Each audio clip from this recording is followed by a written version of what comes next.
Hola de nuevo, esta es la segunda parte de la plática con María del Valle. En el episodio anterior, en el 250, hablamos con ella sobre su proceso creativo y un poco lo que sucedió tras bambalinas en la escritura y en la conceptualización de la novela La vida que no vivimos. Si no has escuchado ese episodio, te invito a escucharlo, y si no, bueno, aquí continuamos platicando otros 40 y tantos minutos más. Es un agasajo platicar con María del Valle, así que vamos directamente con ella y continuamos en esta segunda parte. Eso también ha sido muy bonito, que la gente después de leerlo me ha escrito, incluso me han llamado por teléfono, y no necesariamente mi doctor, mi médico de cabecera de hace 30 años toda la vida, José Antonio Pruneda, que le mando un beso enorme y le voy a decir que oiga este podcast, es un gran médico.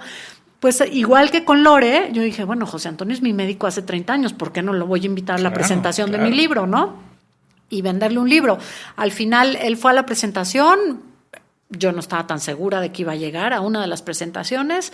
Se fue muy contento con 2 libros y a los 5 días me escribió y me dijo, ya acabé de leer tu novela y me encantó y estoy muy sorprendido porque hay un lenguaje. Claro, yo soy su paciente, Tomás, la que va y le dice, oye, es que me duele aquí, y entonces él dice, es colitis, ¿no? Oye, es que tengo mucha fiebre, estoy muy mormada, tengo alergia. Entonces de repente el hombre, pues a través de un libro empieza a conocer a una persona. ¿Lo sorprendiste? Que no conocía más que desde otra perspectiva, y me dice, me asombra la cantidad de vocabulario que hay en tu libro. Yo no sabía que tú eras una persona tan culta, cómo hay tantas referencias a otros autores, eso es impresionante, a tanta literatura, a tantos lugares. Te voy a decir una cosa, mi hermana vivió en Madrid como 10 años, 7, 10 años, y en ese inter yo fui a verla 4 veces. Entonces, ahora para el siguiente libro, que ya sé de qué va a ir, necesito hacer como 4 viajes. Muy bien, al eso nuevo es escenario. Un buen propósito. Es un gran pretexto para viajar. Entonces, pues sí hay muchas referencias, sí tuve que investigar muchísimo. Esa parte, fíjate que tiene que ver mucho con la bióloga. Claro. Porque al final dije, qué barbaridad, yo aquí estoy como en el método científico, sí, ¿no? Sí. Que en la prepa no me salían nunca bien las prácticas y ahora estoy documentando, estoy constatando, porque se lo decía una vez a mi mamá, le decía, oye, es que uno no puede decir los vientos alisios, que suena muy bonito y tiene una sonoridad bellísima, sin meterte a aprender sobre las nubes, claro, los vientos, en qué partes del planeta corre el viento de esa manera o no, etcétera, ¿no? Y sí se nota esa clavadez de casi en cada página y al menos 1 o 2 referencias, que se nota que fue muchísimo tiempo de investigación. Muchísimo. Entonces, desde Manolo, o sea, simplemente investigar quién fue, porque me mencionabas que no sabías yo no lo quién conocía era, de nada. Hasta que falleció, y entonces eso desencadenó toda esta búsqueda tal vez de averiguar quién era, y de ahí salió. A mí me pasó que yo tengo un conocido que fue muy amigo de Manolo Tena, pero nunca me lo había dicho, y entonces el día que se muere Manolo Tena en Madrid, mi amigo pone una publicación en el Facebook y yo veo la publicación llegué a su casa y me acuerdo y estaba dormido. Es que no es mi amigo, es mi cuñado en realidad. Llegué a su casa y estaba dormido y me acuerdo que le dije a mi hermana, oye, ¿por qué Juan está dormido? Son las 3 de la tarde de un lunes, ¿no? Y me dijo, no, pasó una cosa horrible, se murió un amigo, está súper deprimido. Ahí quedó. Dije, uy, ¿cuánto lo siento? Me dijo, no, era una persona no tan joven. Dije, bueno, igual lo lamento. Pero nunca te esperabas que fuera Manolo. Pero nunca me explicó más nada. Y en la noche una costumbre que ya no tengo porque quita el tiempo de una manera atroz, pero sí la tuve. Estoy revisando el Facebook en la noche en la cama y veo que Juan sube una nota haciendo un homenaje a su amigo y pone una canción, un videíto. Híjole, no sabes la tristeza que me entró, Tomás.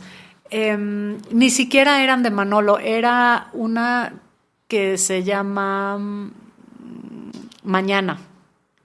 Entonces siempre quedará mañana, la mañana de mañana. Está increíble. Y me dio un dolor. Aparte, Manolo tenía una voz muy ronca. Fue un gran músico, cantaba muy bonito. Y me quedé realmente muy impresionada. Pasó. Nunca jamás a mí se me ocurrió que iba. Pero sí seguí buscando la música. Después, una cosa te llevó a otra. Una cosa me llevó a otra, y cuando escribí el libro, pues tuve que leer muchísimo, ver muchísimas entrevistas. Tú hace rato me preguntabas la tecnología y yo, ¿cómo nos llevamos? Soy bastante pretecnológica, la verdad. Qué bueno. Digo, el escribir las páginas de la mañana a mano es parte del éxito de escribirlas a mano y no en una computadora. Y no en la computadora. Pero ya llegué a la edad en la que le tengo que decir a mis hijos, oye, ¿cómo se baja esta aplicación? ¿Te acuerdas cuando nosotros éramos chicos o adolescentes y tu mamá te decía, ¿cómo meto el videocassette? O ¿cómo meto el videocassette en la videocasetera? Sí. Bueno, a mí ahora me pasa esto, ¿no? Y también hay que aceptarlo, es parte del proceso y creo que también hay que sentirse bien con eso. Sí, pero el Internet verdaderamente también es una ventana al mundo impresionante. La cuestión es saber no quedarte pegado a la pantallita, pero son las nuevas bibliotecas. O sea, todo el trabajo hemerográfico que yo hice para esta novela pues fue gracias a la red, ¿no? Y en la presentación del libro mencionas algo de que incluso hay una lista en Spotify, ¿no? Un playlist de las canciones. ¿Cómo fue que surgió eso? Pues a mí se me había ocurrido, como habíamos dicho hace rato, los capítulos del libro, cada capítulo tiene el título de una canción. Entonces en el libro hay aproximadamente 40 o 42 canciones. Un montón, sí. Y cuando acabé de hacer el libro, que ya estábamos para la imprenta y tal, dije, voy a hacer una lista en Spotify y la voy a poner en la última página para que la gente lo busque. Y la verdad es que me rebasó la vida. Ya no lo pude hacer. Y aquí viene toda la lista de las canciones. Eso sí, como si fuera un índice. Alguien más se encargó de hacer el playlist. Y alguien más hizo el playlist después de leer la novela. Qué increíble eso, ¿verdad? Y me lo mandó, me dijo, oye, terminé de leer tu libro, me encantó, no sé qué. Ahora Manolo Tena tiene un escucha más porque descubrí su música, qué fantástico, te lo agradezco. No solo disfruté tu libro, sino que además ahora conozco una música que no conocía. Y me tomé la libertad de hacer un playlist en Spotify. Hay chance lo voy que a nos compartir. Lo compartas sí, para por meterlo supuesto. En las notas del podcast. Sí, por supuesto. Igual para que la gente le vaya agregando otras versiones, ¿no? Claro, porque hay tantísimas versiones. Sí, de muchas Lo que me llamó la atención también de la presentación del libro fue, presentaron 2 canciones, creo que fue Casualidades y Opiniones de un payaso. Siempre me hago bolas con las frases de Opiniones de un payaso, pero es una canción llegadora de un ilusionista desilusionado. Qué bonito, ¿verdad? Sí.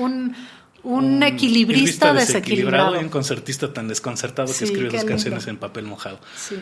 Me encantó. Yo no conocía esa parte, esa faceta. O sea, conocía a Manolo Tena indirectamente a través de otros artistas, ¿no? Joaquín Sabina, La Puerta de Alcalá y muchas otras. Ana Belén hace la versión de Marilyn Monroe, ¿no?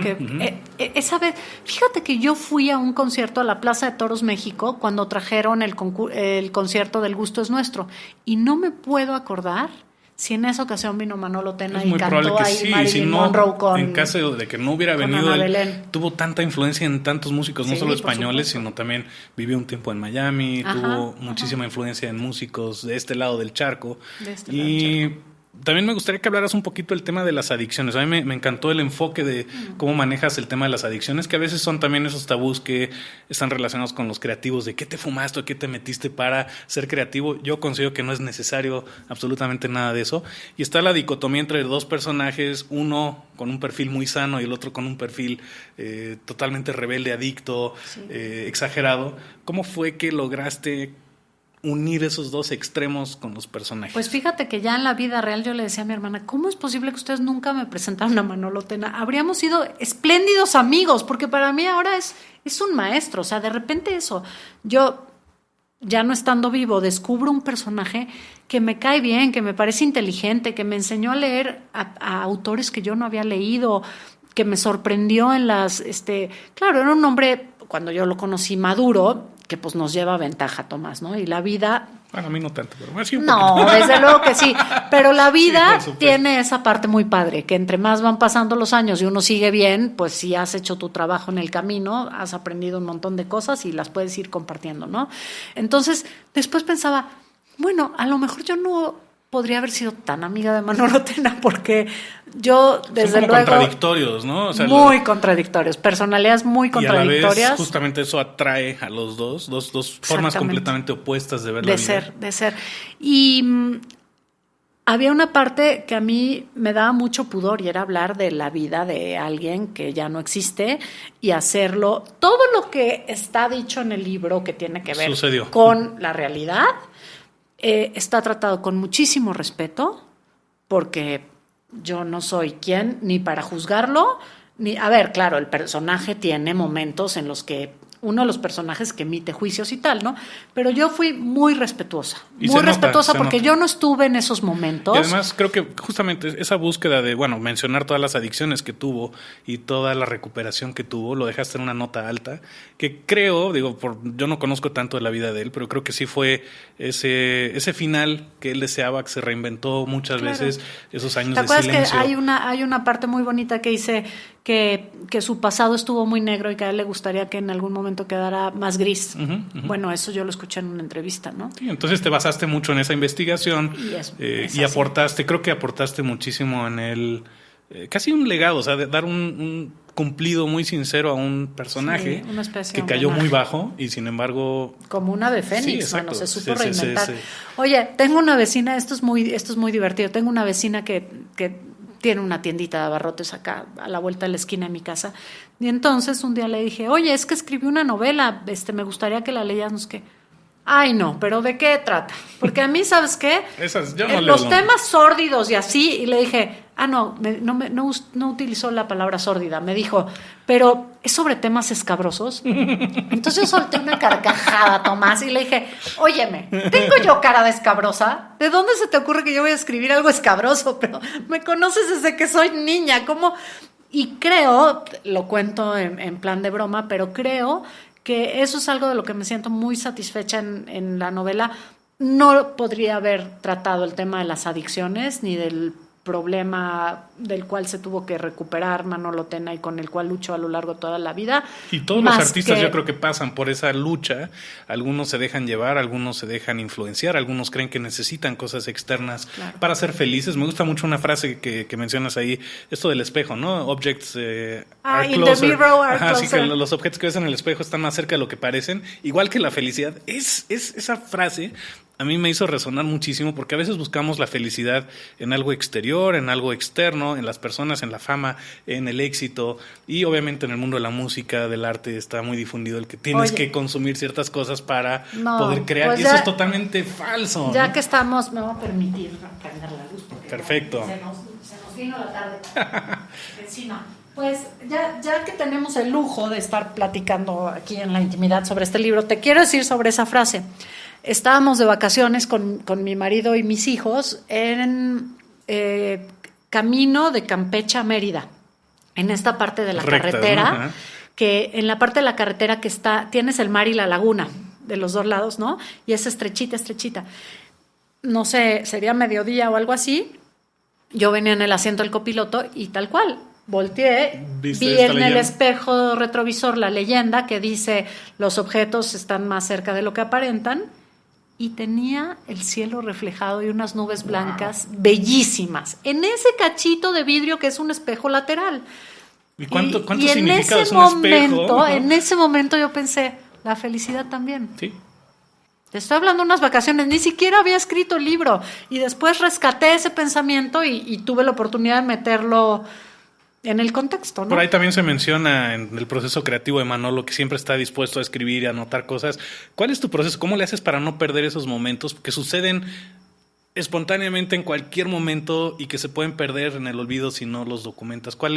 ¿Tienes siempre una libreta? ¿Lo apuntas en tu celular? ¿Lo grabas? ¿Qué haces? Vivo rodeada de libretitas, pero a veces tal cual, vas en el momento en el que en la bolsa no trajiste la libretita y entonces saco el papelito del estacionamiento y una pluma. Sin pluma no salgo, eso sí, infalible. El celular también me ha servido. Nunca grabé cosas, pero sí escribiendo el libro me pasó que se me ocurría algo y me orillaba. ¿Sabes qué? Se me ocurrían muchísimas cosas manejando. Muchísimas.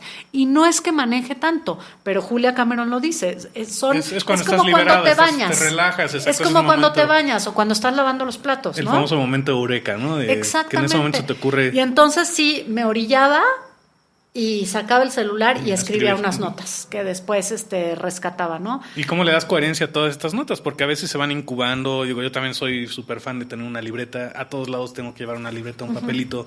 Y esa parte de escribir análogo es mucho mejor que escribir en digital. Sí, siempre. Las vas reescribiendo, las vas pasando a otra libreta, las vas juntando, las vas clasificando. ¿Cuál es ahí tu proceso? Todavía no soy tan sistemática ni tan ordenada.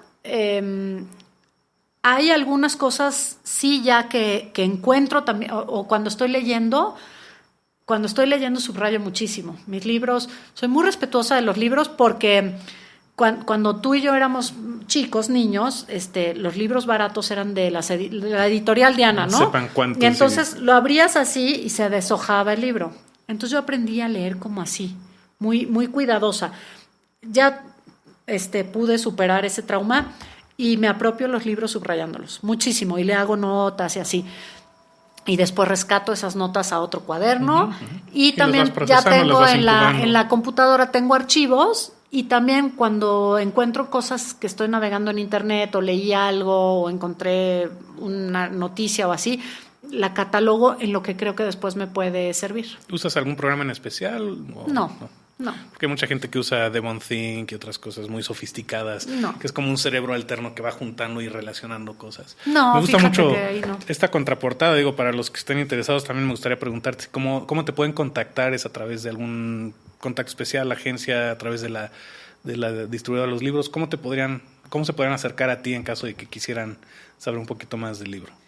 Pues yo creo que estaría padre que me escribieran un correo electrónico y esa sería la forma más. Tengo un Instagram, pero lo tengo ahí medio abandonado, lo voy a tener que retomar. Tengo la intención, y está padrísimo, mucha gente me ha enviado su foto leyendo el libro. Entonces Instagram creo que sería la plataforma ideal. Una en Instagram.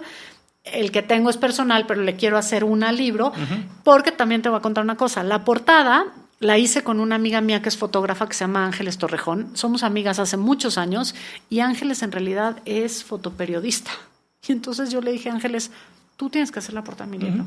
O sea, nadie más, por favor. Cada elemento tiene un significado, es increíble. Y esos elementos yo los tenía guardados de mis viajes, porque pues guardo una postal y guardo el boletito del metro y no sé qué. Y cuando empecé a pensar el capítulo que habla sobre lo que hay en la portada, dije, la portada tiene que ser lo que está narrado en ese capítulo. No puede ser de otra manera. Y entonces me acordé, claro, yo tengo... Eso también es verdad, que de repente yo tenía ganas de que en el libro hubiera un boletito de entrada a la muralla de Ávila y cuando vi el boletito pues era muy feo, era más lucidor una postal, entonces ahí hay mano negra, ¿no? Pero me fui a Lumen, compré un corcho, armamos con todos los elementos las cosas. ¿El muro de la infamia? ¿No? El muro de la infamia se llama. La foto que los niños que salen en la fotografía obviamente son mis hijos, es una fotografía color, que sí, la chava que es la diseñadora, le dije, oye, esta foto me gustaría para el libro, pero hay que hacerla más vieja, que sea más antigua, porque se ve muy moderna, entonces ya le cambió los tonos, etcétera. Sí, pero cosas de Darwin, que también habla mucho de tu profesión. Pero eso sabes que fue fortuito, porque cuando tuve que ir armando el muro de la infamia, también yo decía, por respeto, yo no puedo poner ahí el titular escandaloso de la heroína, no sé qué. No me va. Pero creo que también eso habla muy... Y entonces empecé a buscar, perdona que te interrumpa, empecé a buscar unas notas de periódico y el día de la fotografía, Tomás, me acuerdo que abrí un cajón de la cómoda que hay aquí en la sala de mi casa, donde tenía unos ejemplares del País Semanal guardados y dije, y estos también me los voy a llevar por si sirven para algo. Yo tenía una bolsa con todos los elementos para el corcho y todas las cosas con las que iba a hacer las fotos, ¿no? Eché el País Semanal y cuando estábamos organizando el corcho y los fotógrafos estaban poniendo, porque estaba mi amiga Ángeles y un chavo que la asistió, estaban poniendo las luces, así como tú aquí los micrófonos, y yo empecé a hojear la revista y a buscar cosas que recortar para pegar en el corcho y aparece la nota de Darwin.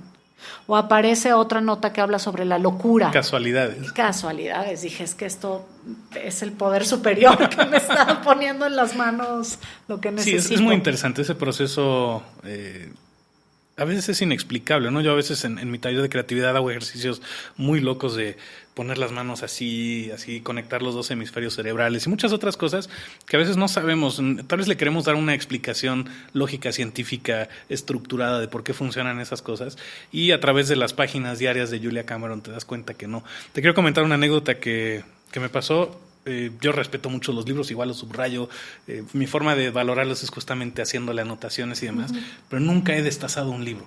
Y uno de los ejercicios, un ejercicio de creatividad es que tomaras un libro sagrado y lo destruyeras para convertirlo en otra cosa.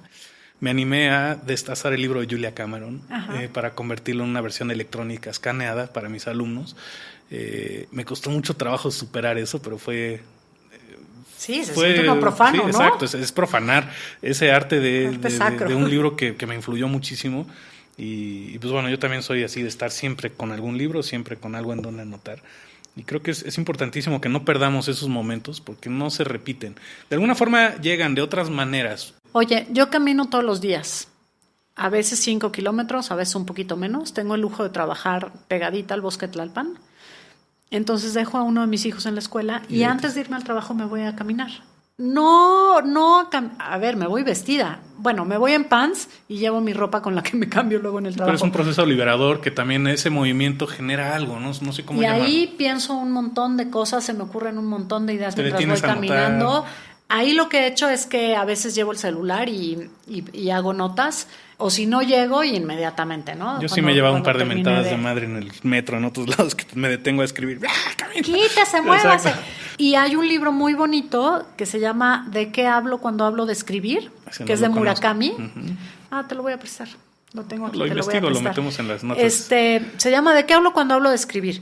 Y son una serie en realidad como de artículos que fue escribiendo Murakami y que alguien después le dio la idea, júntalos, que lo hacen mucho los escritores, y lo editas y tal. Y Murakami es un tipo, pues que ahora debe tener 70 y tantos años o 70 años.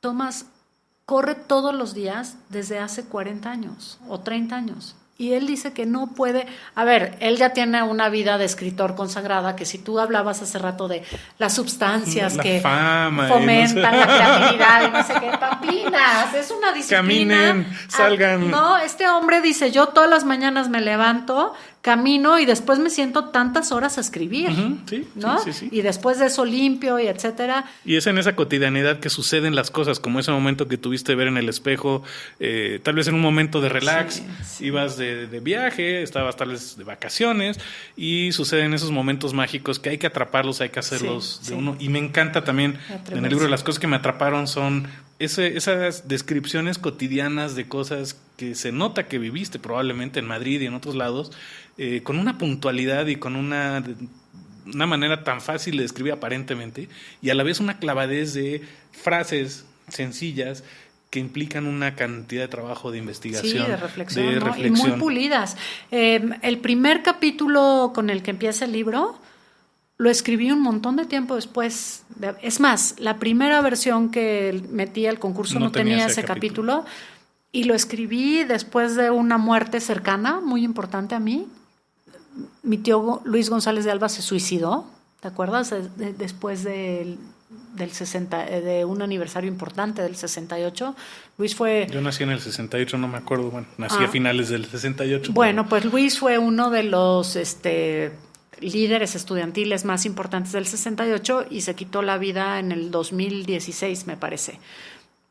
Bueno, pasó, fue muy fuerte. Él vivía en Guadalajara, yo no estuve, pero yo me quedé como reflexionando mucho acerca de eso, ¿no? De la decisión de decir yo termino con mi vida, etcétera, el valor también que implica. Luis no tenía hijos, todos los prejuicios involucrados, si eres una persona egoísta, si no, etcétera. Él decidió, yo tengo esta edad, tengo este estado de salud y no quiero terminar peor de lo que estoy ahora, entonces hasta aquí llegó mi vida, fue una cosa muy planeada. Pero ese momento me inspiró a mí para escribir sobre la muerte. Y además que Manolo también murió en 2016, ¿no? Manolo también murió en el 2016. Escribo sobre la muerte y ese capítulo no sabía dónde encajarlo, ¿sabes? No sabía dónde encajarlo, no sabía dónde meterlo. Y hubo un momento en el que en el taller de creatividad al que voy, de escritura creativa, uno de los comentarios que hacían algunos compañeros es que fluye y es que va muy lindo, pero es que es como una película, María, de repente no... Te engancha. Sí, pero había un hombre en específico que decía... No. Es que no puedo, porque todo va. Lo veo como muy... A él le parecía que ya sabías lo que iba a ocurrir, ¿no? Me decía, me falta un clímax, ¿no? Y entonces dije, ya sé lo que tengo que hacer. Yo tengo que arreglar este capítulo y tiene que estar al comienzo del libro. Y entonces ahí lo metí como una reflexión importante. Y luego lo que me gustó, que lo encuentro bastante difícil, y lo veo en la gente a la que yo leo y que admiro, cómo uno comienza una idea y después la recapitulas en otro momento, ¿no? Y cierras, y haces todo el cierre de un planteamiento que es más o menos la filosofía. Obviamente hay un arco en toda la historia, pero no puedes tener la historia completa. Es como pensar que vas a empezar a escribir cualquier cosa y va a quedar perfecto desde la primera vez. Hay que y por otro lado hay unos capítulos que son del final, que fue el 4º capítulo que escribí, por ejemplo.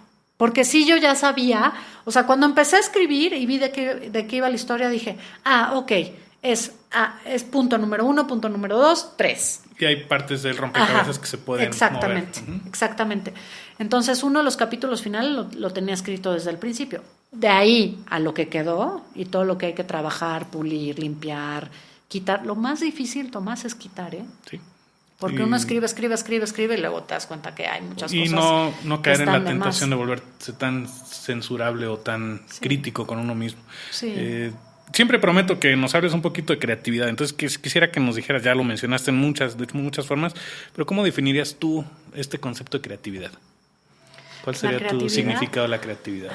Pues yo creo que la creatividad tiene que ver con soltar, con dejarse ser, con atreverse, porque ¿sabes qué? Uno nace creativo, nace curioso, hasta nace con cualquier niño, con la inventiva, tal cual, ¿no? Y lo vas perdiendo en no toques porque es peligroso, te quemas, ¿no? Todo es, claro, son cosas que tenemos que ir aprendiendo los seres humanos porque no tienes noción del peligro. Por supervivencia, ¿no? Pero también el qué tal sí o por qué no.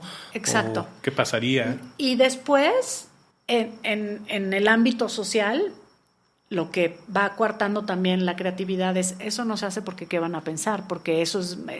Un niño educado no hace no sé qué, una niña no hace esa pregunta, la escuela, ¿no? Exacto. Y entonces eso te va coartando terriblemente. Y yo he descubierto que la creatividad tiene que ver con dejarse ser, soltar, atreverse, ir un paso más allá, no quedarte. Y es más, buscar.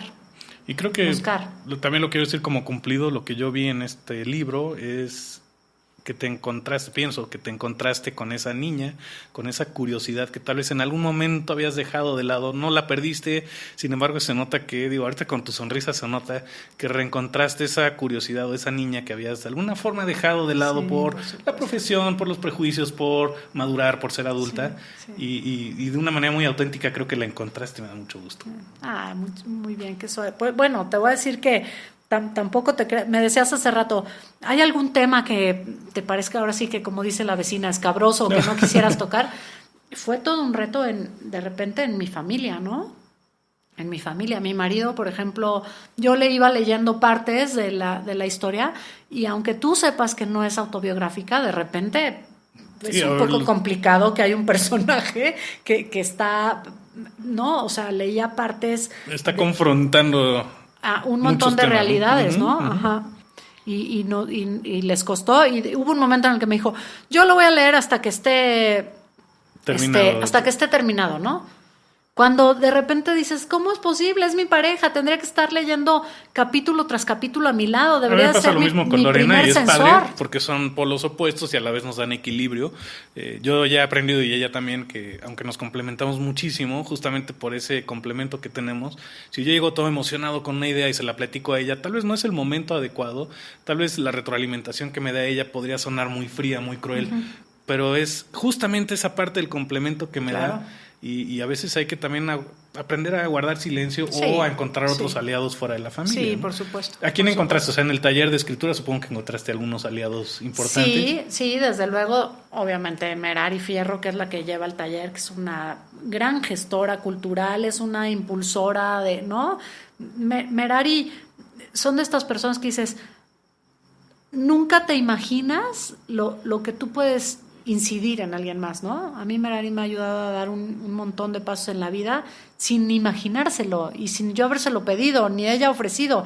O sea, es circunstancial. Estás ahí. Casualidades. Exactamente, nuevamente. Los compañeros del taller son casi que mis coautores. Mi hermana, bueno, es muy chistoso. Yo soy la hermana mayor. Y ella, y siempre como hermana mayor, pues de alguna manera tienes, vas marcando, ¿no? La pauta, el ejemplo, no sé qué. Pero mi hermana, no te puedes imaginar, es una mujer que es el motor de muchos de mis sueños. Siempre está detrás de mí diciendo, por supuesto. Sí se o puede, sea, es lo que me da aviéntate. el empujón final y me dice, pero claro que sí, faltaba más. Y si hay que arremangarse, nos arremangamos los dos. Y órale, me avienta el ruido. Qué padre, qué padre. Y sí, eso es muy padre, ¿no? Con mi hijo me pasó, mi hijo mayor, que por supuesto no lo había leído todo, porque aparte en el 2016 era más chiquito como para leer una novela Con así, estas cosas. con estas temáticas, ¿no? Pero había leído partes y yo le compartía algunas cosas y me decía, mamá, tienes que cambiar el final, porque esto ya pasó en la vida real y tú tienes el poder de escribir otra cosa. Y le decía, no puedo cambiar el final, porque entonces la historia pierde toda credibilidad y porque esto es lo que tiene que suceder. Me decía muy triste, no mamá, pero que esto no suceda, por favor. Y aparte respetas todas las reglas clásicas de 3 partes, el que presentas al protagonista, luego al antagonista. Muy padre cómo vas llevando todo eso, cómo vas marcando el arco desde principio al final. Es predecible porque sabes lo que va a pasar al final y sin embargo se le da un giro en la tercera parte. Muy bien, o sea, respetas todas las reglas tradicionales de la escritura y aportas esa originalidad. Hay muchas, querido Tomás, que yo creo que fueron como el burro que tocó la flauta y en esta primera experiencia.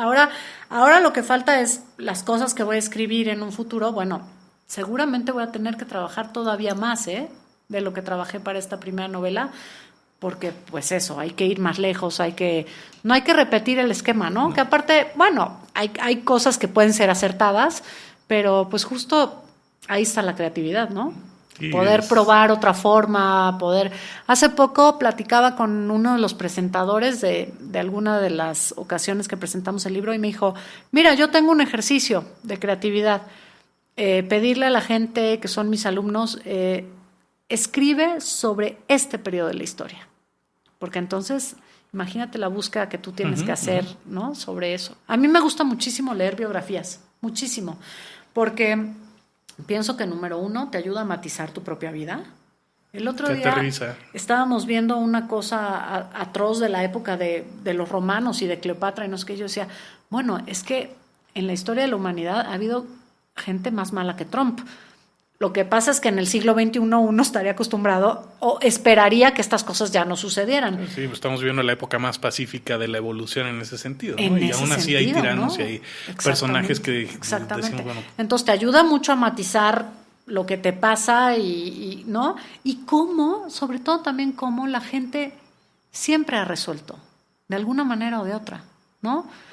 Siendo señalado, o no, con historias más tristes o más asertivas o con menos sufrimiento de por medio, pero la humanidad siempre resuelve, ¿no? También eso me gustó mucho de la temática, que es aceptar las cosas como son. Hablas de un problema de adicciones muy fuerte, el que él se dio cuenta que no era por ahí, sin embargo tuvo que pasar por ese camino, que se reinventó, que es parte de lo que todos los creativos buscamos.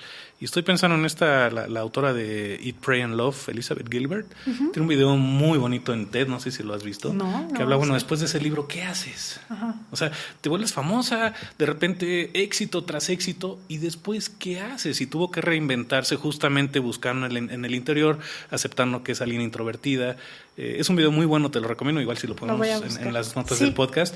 Y habla justamente de qué pasa después de una novela que ha sido aceptada porque es una historia auténtica, una historia de alguna forma, no parecida a la tuya, pero sí de alguna forma esa búsqueda, esas respuestas a unas búsquedas muy auténticas. Y habla un poquito de ese proceso después de, ¿no? Que es un proceso duro y es un proceso muy padre. Y pues, a mí me da muchísimo gusto ver. Yo no te conocía, fue así también casualidades, ¿no? Que Lorena me dijo, vamos a una presentación del libro, que casualmente fue frente a una funeraria. Con tu mamá Exacto, y mis hijas. Entonces fue una experiencia muy bonita de justamente coincidir en este tipo de situaciones que no se planean, no, yo no te lo se agradezco buscan. un montón. O sea, cuando me dijiste, oye, pues yo tengo así, aparte también todo tímido, yo tengo este programa y te gustaría, no, desde luego que me gustaría, mil gracias. Y no sé, como para ir terminando, ¿qué le recomendarías a alguien que está en este proceso, empezar a escribir, que tal vez no se la cree todavía? ¿Qué le podrías recomendar por un lado? Y si existiera una máquina del tiempo y tú te pudieras regresar en el tiempo, ¿qué harías? ¿Qué preguntarías? ¿Con quién irías? Mi mamá usa esa frase para mi hermana. Mi mamá y mi hermana, las dos son actrices de teatro, imagínate qué difícil. Y mi mamá ya no trabaja, pero fue una muy buena actriz de teatro, ¿no? Entonces, yo creo que de alguna manera yo también estudié biología buscando mi propia luz, ¿no? Como que ya estaba todo dicho y hecho en mi casa desde ese ámbito, entonces yo dije, no, yo algo que sea un camino totalmente opuesto. Pero entonces mi mamá le decía a mi hermana, es que para todo hay que prepararse. Y es verdad. Yo escribí de una manera muy genuina. La verdad es que me sorprendí mucho porque cuando lo que te cuento de que vi la convocatoria y decidí sentarme a escribir frente a la computadora, Tomás parecía que tocaba el piano. O sea, la primera idea estaba lista en menos de 4 meses. Salió. Y parece que son casualidades y no, lleva un trabajo, una preparación, Claro, lleva un tiempo, una incubación. Y desde luego que yo lo único que hice fue dejar salir lo que venía de mucho tiempo atrás gestándose en mi cabeza y que yo ni siquiera me había dado cuenta, ¿no? Ni tenía la idea de que iba a ser por ahí.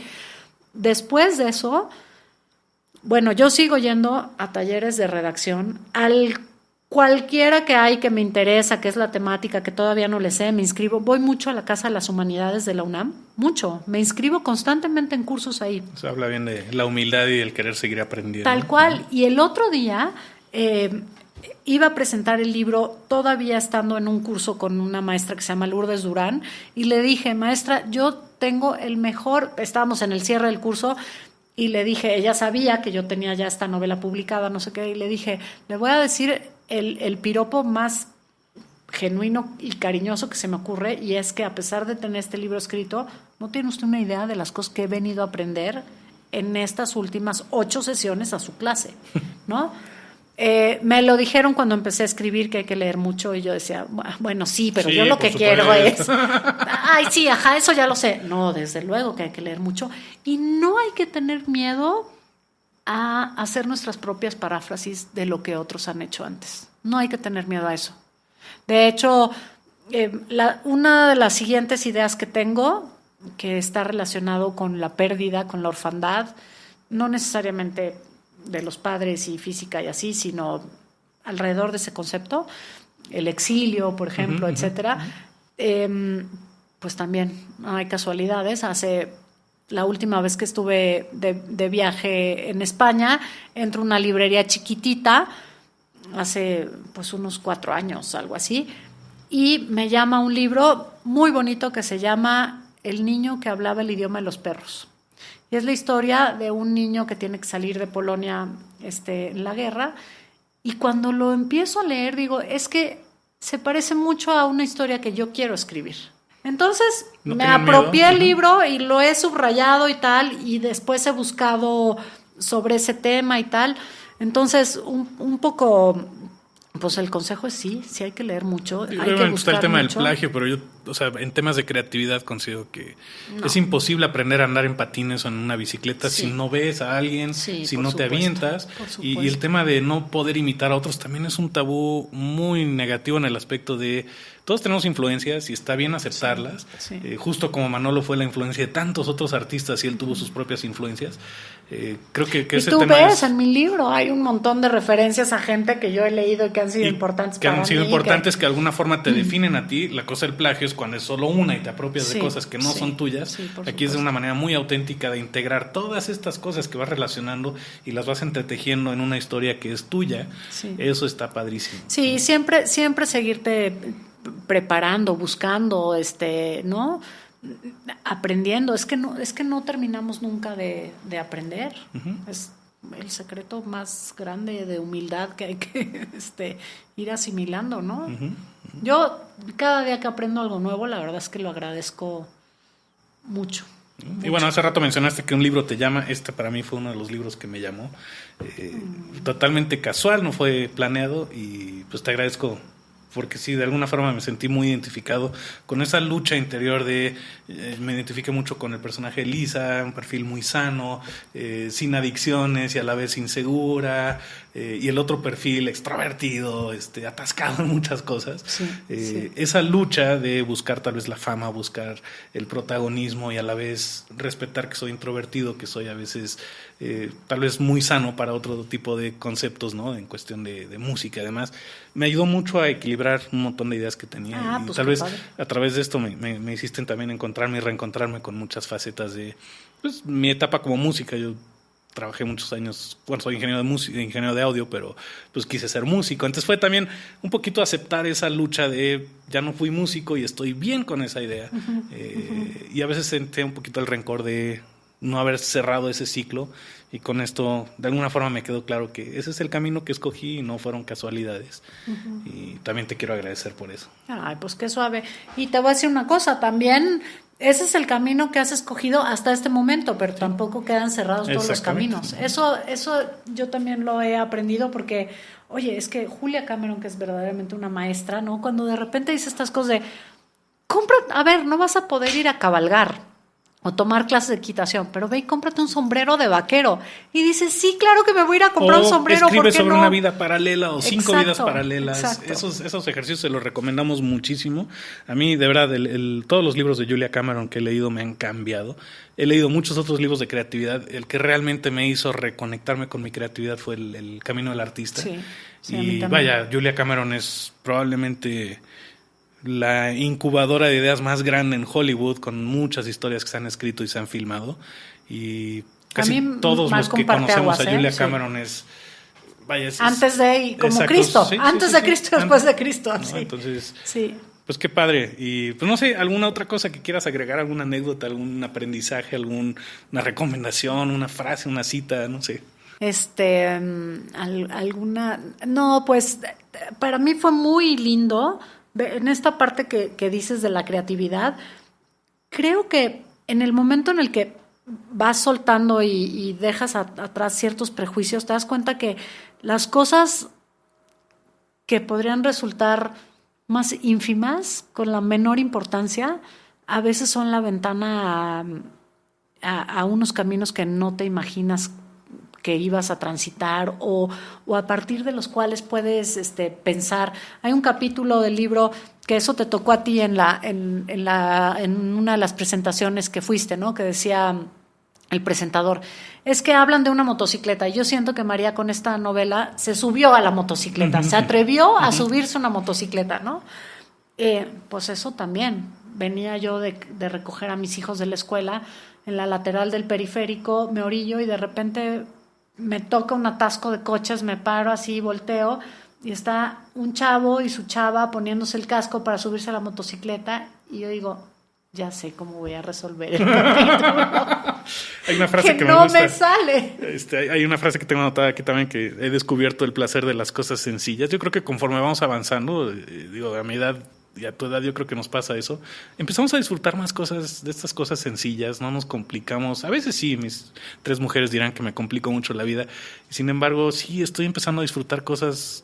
Ya ves, en eso somos soulmates, ¿no? Porque tú vives con 3 extraterrestres y yo también, yo vivo con 3 hombres. Entonces soy la incomprendida de la casa, de repente digo, es que esta gente y a la vez no, a la vez es muy padre. Y me aportan tanto, esas dinámicas de justamente equilibrio, ¿no? Y respeto, y también el aceptar esas diferencias, ¿no? Es muy padre convivir con personas diametralmente opuestas, que te aterrizan, te dan ese equilibrio. Te enriquecen, ¿no? Enriquecen. Porque fíjate, eso lo estaba pensando mucho cuando me dijiste que el podcast era sobre creatividad y tal. ¿Cómo ahora, fíjate, en los adolescentes, el sentido de pertenencia está dado a partir de que todos seamos como iguales, el mismo molde, ¿no? Todos tenemos que tener el mismo celular, todos tenemos que tener... Cuando la vida es diversa, ¿no? Y justo la diversidad es lo que enriquece inmensamente las experiencias que podemos tener mientras estemos sobre la Tierra, y todo tiende siempre a unificarnos, a anular lo distinto, ¿no? El miedo a lo diferente. Sí, yo aprendí también, ahora que decías de las cosas simples, que no solo eso, sino que nos complicamos más de lo que deberíamos de complicarnos. Yo soy uno de esos. El día a día. Sí, yo igual, y créeme que lucho mucho por eso, ¿eh? Y a través de la creatividad he aprendido a soltar un poquito esa parte de no complicarnos tanto la vida. Y pues bueno, te quiero agradecer de manera muy especial. Muchas porque gracias, sí, volviste a reconectarme casi puedo decir que como en el libro de Julia Cameron, me volviste a reconectar con esa creatividad que sé que tengo. Bueno. Y a la vez se nos olvida a veces, ¿no? Pues qué lindo, no sabes qué contenta me siento de que a partir de esta lectura hayas conectado con esos sentimientos. Me parece fantástico y me siento muy honrada porque finalmente de eso se trataba, ¿no? De tocar las fibras de los otros. De tocar las fibras de los otros a partir de lo que uno de repente... Y el título de La vida que no vivimos es una invitación, yo creo, al final para decir... Pues no la he vivido hasta este momento. Arremanguémonos. Pero arremanguémonos y vivamos lo que queremos vivir, ¿no? También, desde mi punto, como autora fue tramposo ese título. Bueno, se me ocurrieron varios, pero ese fue un título también con el que yo sentía que me curaba en salud, porque a mí me daba mucho pudor escribir sobre la vida de alguien que no es mi vida y que sí existió. Que no viviste y a la vez y que no una viví lección y que dices, oye, yo lo último que quiero es difamar a nadie. Pero el mensaje, ¿no? Está muy claro, es justamente atrevernos a vivir esa vida o decidir lo que vivimos está bien y hay que seguir adelante y tenemos posibilidad de cambiar en cualquier momento. Exactamente, ¿no? Eso es lo que no se nos debe de olvidar, que la decisión de cambiar cualquier cosa... Está en uno, está en uno. Y a ver, como dice Julia Cameron, no puede ser absolutamente diametral a veces, ni hace falta. Te das cuenta que ni siquiera hace falta. Yo soy una persona mucho más agradecida de unos años para acá y más satisfecha. Y creo que el agradecimiento y la satisfacción, empecé a conectar más con esos sentimientos en el momento en el que me di cuenta pues que yo era la llave que abría todas las puertas, ¿no? Y que no tenía que ser el cambio del blanco a lo negro ni del día a la noche para estar más contenta, para encontrar el camino que quería, para seguir transitando por donde se me ocurría ahora que se podía. Y bueno, ¿qué te puedo decir? Con mis hijos el ejemplo que ha sido, ¿no? Muy bien. De verme cumplir este sueño que no tiene nada que ver con tu faceta de mamá, con tu trabajo, ser la esposa, la hija, la hermana, ¿no? Así de, ¿en qué momento? Muy bien, pues les recomiendo muchísimo a todos que lean este libro y pues si no es necesario que te contacten directamente si quieren una versión autografiada, ¿no? Ay, sí, qué padre. Este libro está en la librería Bonilla. Okay. Se puede pedir por Amazon. También lo pueden pedir. Sucursales ahí, bueno, está la de Miguel Ángel de Quevedo. ¿En dónde hay otras sucursales? Había una en Cuernavaca, pero creo que no está funcionando muy bien. Hay una sobre Miguel Ángel de Quevedo, cerquita de la Comercial Mexicana, ¿no? Cerca de una funeraria. Cerca de una funeraria. En el sótano de Coyoacán y en el sótano de Cuapa lo venden. Y en el Fondo de Cultura y en la Gandhi está a través de la página de internet. Pero en las notas del podcast ponemos mi correo electrónico y el Spotify, ¿no? Sí, perfecto. La liga del Spotify. Muchas gracias, pues te agradezco Tomás. Muchísimo. Al contrario, gracias por venir y por conversar conmigo. Recuerda calificar el podcast en Facebook o en iTunes o marcarlo como favorito en Spotify. Si ya lo hiciste, gracias infinitas por ser uno de nuestros agentes del cambio. Y si alguna de estas ideas te ha ayudado, compártela. Eso podría hacer una gran diferencia en la vida de alguien. Así que no te pierdas ningún episodio, suscríbete al podcast, recuerda que juntos buscamos ser menos reactivos y más creativos. Soy Tomás Lash, espero que seas muy feliz y te deseo muchísimos descubrimientos creativos. Nos escuchamos pronto con más ideas al aire.